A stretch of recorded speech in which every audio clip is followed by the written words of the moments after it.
বন্ধুরা এই দেখো আমরা এখন চৈত্র মুগের যে ক্ষেত সেই ক্ষেতে চলে এসেছি। এই দেখো এই পুরো এলাকাটা পুরো চৈত্র মুগ ডালের ক্ষেত। এই দেখো এখানে অনেক পেকে গিয়েছে, আমি একটা দেখাচ্ছি। এই দেখো এই দেখাচ্ছি, এই দেখো এই দেখো ভিতরে দানাগুলো সব পেকে যাচ্ছে, আর ওইদিকে সবুজ হয়ে আছে ছোট্ট কইরে, খুব সুন্দর।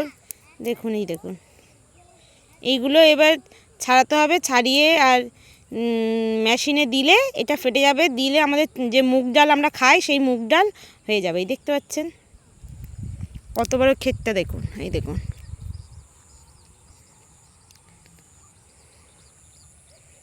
এই দেখুন দেখতে পাচ্ছেন, এই দেখুন এইগুলো ফাটালেই হয়ে যাবে। টাটা।